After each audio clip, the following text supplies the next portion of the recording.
All right, let's get right into this. Our story starts in one of the most remote places on the entire planet, the tiny Arctic town of Anadyrya. I mean, this place is actually closer to Chicago than it is to Moscow.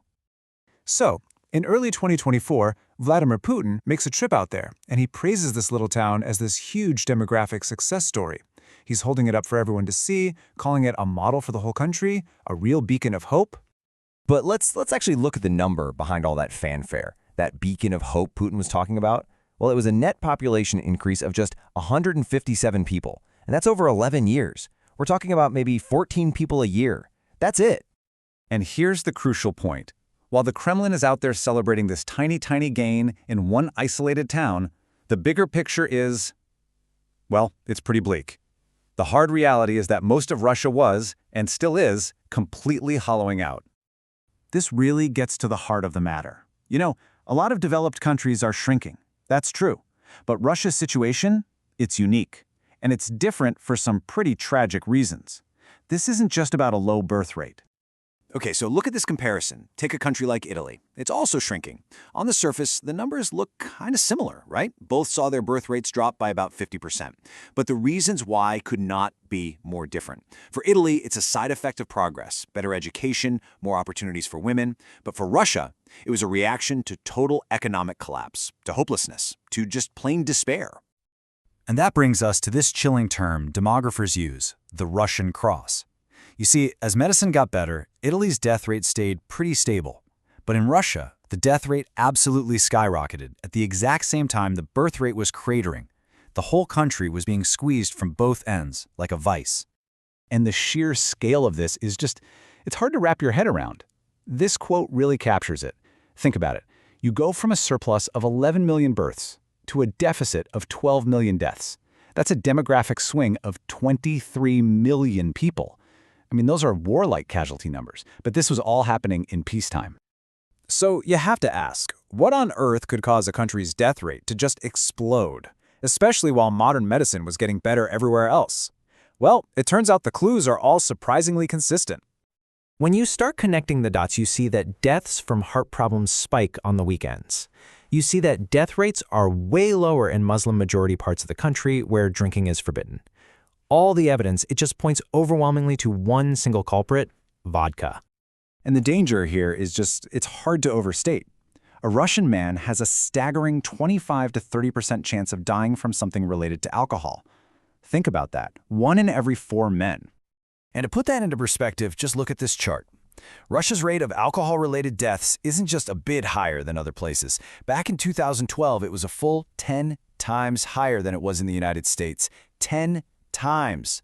The impact on the rest of society is just as devastating. And this is according to the Kremlin's own data from 2017. A shocking 72% of all murders in Russia were linked to alcohol. So what does this all add up to?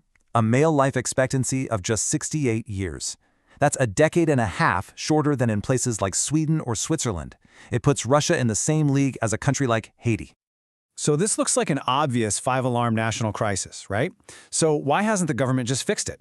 Well, it's because they tried once, and the result was a totally different kind of catastrophe. Back in 1985, Mikhail Gorbachev launched the toughest anti-alcohol campaign Russia had ever seen. And guess what? It actually worked. Male life expectancy shot up by more than 3 years. The problem? It completely bankrupted the state. Get this. At the time, taxes from vodka sales made up a shocking 25% of the entire Soviet government's budget, a full quarter. So the campaign just blew a massive hole in their finances, and that helped fuel the economic crisis right before the USSR collapsed. Even more recently, President Medvedev tried some smaller reforms. I mean, he finally reclassified beer as alcohol instead of, believe it or not, a food product. But as soon as the economy started to struggle in 2014, those restrictions got rolled back. The lesson for the Kremlin was crystal clear. Messing with alcohol is expensive, and it's extremely unpopular. And if you had any doubt about the government's real priorities, they became painfully clear during the Great Recession. Russia's own finance minister said out loud that the best thing people could do to help the economy was to drink more. The message couldn't be clearer.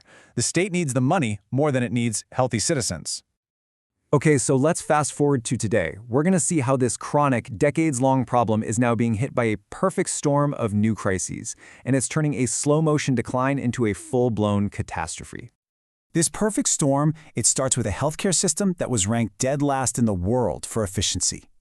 Then, that system was crushed by up to 1 million excess deaths from COVID. On top of that, the war in Ukraine is taking hundreds of thousands of men out of the prime working age demographic.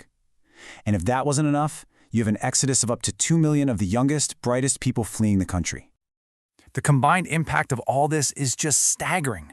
In only 2 years, between 2020 and 2021, Russia's population dropped by over 1 million people. That long-term trend we talked about, it just hit the accelerator hard. So when you add it all up, the deep-rooted alcoholism, a broken healthcare system, the pandemic, a devastating war, and a massive brain drain, it really leaves us with one single critical question about the future of the entire nation.